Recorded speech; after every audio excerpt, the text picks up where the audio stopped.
अब साहब वापस रात को भुसंडी जी और शंकर बाबा विचार करते हैं कि बाबा आज का प्लानिंग तो फेल हो गया, आंधी तूफान आ गई बाहर, तो दूसरा प्लानिंग क्या हुआ, अंदर आके बैठ गए। तो वही प्लानिंग जो है वो बाबा ने किया कि अब क्या करें। तो बाबा बोले कि आज मैं ज्योतिष बन के जाऊंगा। अब सब शंकर बाबा ज्योतिष का रूप धारण करते हैं, ज्योतिष बनते हैं और ये उनके चेले बन जाते हैं और ज्योतिष का रूप करके, और अब भुसंडी जी बोलना शुरू करते हैं, हिमालय से आए हैं, बहुत बड़े ज्योतिष हैं, नाम है शंकर ज्योतिष, आइए हाथ दिखाइए, भूत भविष्य सबका पता तत्काल पाइए, आइए बताइए, आइए भविष्य जानिए, आइए भविष्य जानिए। भुसंडी जी चिल्लाने लगे। अब साहब न जाने किस किस के हाथ शंकर बाबा को देखने पड़ रहे हैं प्रभु राम लला के दर्शन के चक्कर में, क्योंकि उनको दूसरों के हाथ थोड़ी देखना है।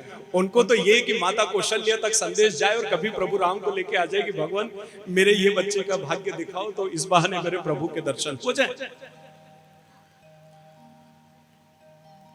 तो बाबा लोगों के हाथ देख रहे थे, इतने में एक दासी अपने बच्चे को लेकर के राजमहल में प्रवेश कर रही थी। तो भोले बाबा ने भुसंडी जी को आवाज लगाई और कहा, भुसंडी जी वो राजमहल में जाने की योजना जारी है।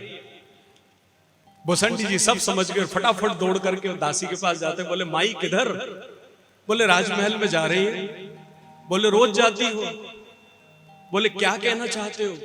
बहुत बड़े ज्योतिष हैं, हिमालय से आए हैं, शंकर नाम है, भूत भविष्य सब सटीक बताते हैं, 5 मिनट लेट चली जाना, अपने बेटे का हाथ दिखा लो। दासी को भुसंडी जी पटा के लेकर के आते हैं, समझा के लेकर के आते हैं और शंकर बाबा हाथ देखते हैं और भूत भविष्य सब सटीक बिल्कुल बताया। दासी खुश हो गई और खुश होके दासी ने कहा, बाबा दक्षिणा। तो बाबा ने कहा, जहां जा रही हो ना बस वहां का प्रवेश करवा दो, बस यही मेरी दक्षिणा है। तो दासी ने कहा कि बाबा प्रयास करती हूं।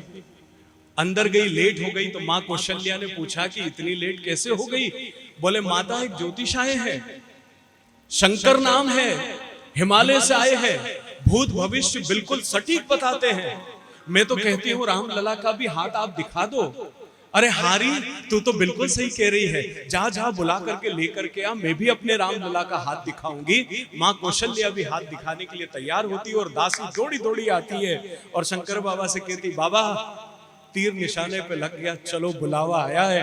अंदर से माता ने बुलाया है और लला का हाथ दिखाना चाहती है। बाबा ने सारा मजमा समेटा, सब लोग हाथ ऐसे ऐसे रखे रह गए। बाबा ने कहा, भुसंडी जी चलो। अब साहब भुसंडी जी, बाबा और ये सब राजमहल में प्रवेश करते करते करते जैसे ही मुख्य द्वार आया प्रवेश का, वहां दरबार ने रोक दिया। बोले दोनों में से हाथ कौन देखता है? तो शंकर बाबा ने बोला कि मैं देखता हूं। बोले ये कौन है? भुसंडी जी की तरफ उंगली करके कहा। बोले मेरा चेला है। बोले तुम नहीं जा सकते हो, ये राजमहल है, यहाँ की मर्यादा है, आप अंदर जाइए। तो शंकर बाबा ने कहा ठीक है, क्या फर्क पड़ता है, चलो मैं चलूंगा। भुसंडी जी ने तिरछी निगाह से बाबा को देखा।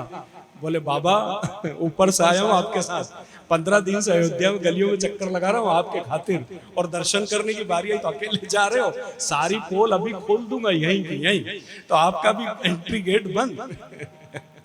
तो बाबा ने जो है योजना बदली और बाबा ने दरबारी से कहा कि सुनो, मैं जरा वृद्ध हो गया हूं तो मुझे आंखों से रेखाएं ठीक दिखाई नहीं देती, ये मेरा चेला है, ये मुझे रेखाएं बताता है कि रेखाएं कैसी है और मैं उसका फल बताता हूं, इसलिए ये नहीं चलेगा तो मैं तो भविष्य बता ही नहीं पाऊंगा।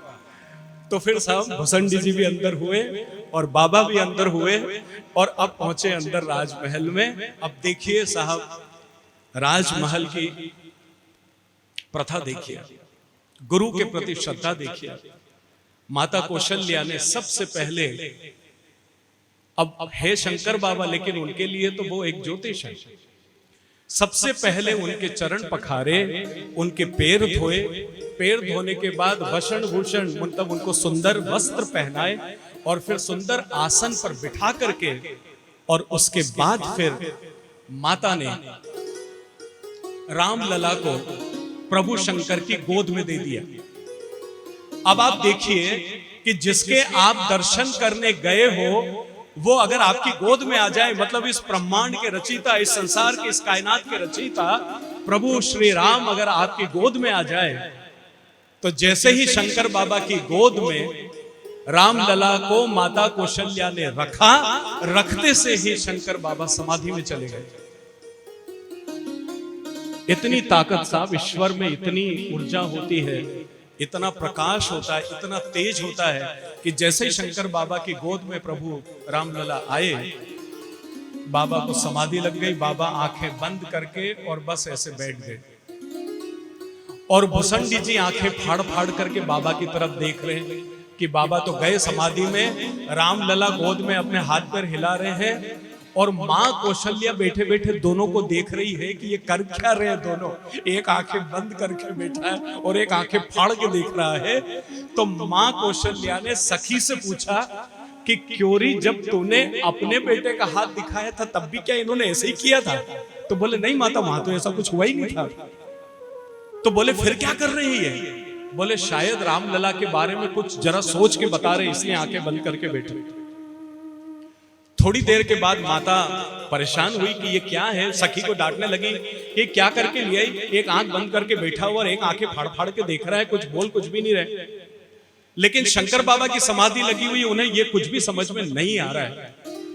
लेकिन प्रभु श्री राम ये बात समझ गए कि अगर शंकर बाबा समाधि से नहीं आए तो सब पोल अभी यहीं खुल जाएंगे। तो शंकर बाबा की दाढ़ी को रामलला अपने नन्हे हाथों से दाढ़ी पकड़ करके शंकर बाबा की खींचते हैं, और शंकर बाबा एकदम समाधि से बाहर आ जाते हैं और कहते हैं मिल गया माई, मिल गया, तेरे बेटे का भविष्य मिल गया। क्या बात है, क्या बेटा है, वाह वाह। और बाबा ने भविष्य बताना शुरू किया, सारा सटीक। सबसे पहला भविष्य बाबा ने क्या बताया? सबसे पहली बात जो घटी थी प्रभु श्री राम के, उसमें कि माता तेरा पुत्र जब पैदा हुआ था तो इसके 4 हाथ थे, एक हाथ में ये था, एक हाथ में ये था, एक हाथ में। तो माता बोली कह रहे ये तो मेरे अलावा राजा दशरथ को भी नहीं पता है कि प्रभु श्री राम जब पैदा हुए थे तब कैसे थे, तो मां कौशल्या को ही पता है। तो माता एकदम विश्वास में आ गई कि इन्होंने तो बिल्कुल सही, मेरे अलावा जो बात कोई नहीं जानता इस ब्रह्मांड में, वो ज्योतिष ने बताया। बाबा आगे बताओ, बाबा आगे बताओ, बाबा आगे बताओ। शंकर जी ने बोला कि कुछ दिन के बाद एक महात्मा आएंगे, तेरे बेटे को मांगेंगे, ले जाएंगे, दे देना। बोले नहीं, मैं नहीं दूं मेरे बेटे को, मैं क्यों दूं? बोले अरे माई, वो शादी कराने के लिए आएंगे, आपके बेटे को ले जाएंगे और शादी करवा के वापस दे जाएंगे। हाँ फिर तो दे दूंगी। और उसके बाद बाबा ने अपने झोले झंडी संभाल ली। तो भुसंडी जी बोले बाबा आगे तो बताओ। तो बाबा ने भुसंडी जी से बोला कि आगे जंगल ही जंगल है, इसके आगे बस शादी होने के बाद फिर वनवास था। तो बोले अगर उसके आगे का बता दिया तो माई को नींद नहीं आएगी, और जो 10-15 साल लल्ला की शादी के पहले के वो भी तनाव में गुजर जाएंगे। तो माँ ने कहा हाँ बाबा आगे बताओ ना। बोले माई, इसके हाथ छोटे, अभी रेखाएं पूरी तरह से इसमें निर्मित नहीं हुई है, तो मैं अगले साल आऊंगा और फिर मैं देखूंगा रेखाएं, और वहीं छोड़ करके। और बाबा जो है और भुसंडी जी वहां से निकलते हैं। अब होता यह है कि जाते समय मां लल्ला को प्रभु शंकर के चरणों में डाल देती कि बाबा आपने इतना अच्छा भविष्य मेरे बच्चे का बताया, भूत बताया, इसको अच्छा आशीर्वाद दो। जैसे ही प्रभु राम को शंकर जी के चरणों में माता ने रखा और शंकर जी कांप गए ऊपर से नीचे तक, मेरे इष्ट, मेरे देव मेरी चरणों में। तत्काल प्रभु उनको उठाते हैं और माता को उनके हाथों में दे देते हैं और बाहर आके पाश्चित करते हैं, हे भगवान ये क्या अनर्थ हो गया, मेरे इष्ट देव मेरे चरणों में। हे ईश्वर, मैं प्रतिज्ञा करता हूं कि जब भी आप वनवास जाएंगे और जो काज करेंगे, इस पृथ्वी को भारत से मुक्त करेंगे, उस समय मैं हनुमान बनकर आऊंगा और आपके साथ, आपके साथों में मैं पूरे रावण दहन तक आपका साथ दूंगा। ये चरणों का मैं प्रताप कैसे चुका पाऊंगा। इस वजह से शंकर जी प्रतिज्ञा करते हैं और उसके बाद बजरंगबली का अवतार होता है। शंकर जी ऐसे बजरंगबली का अवतार।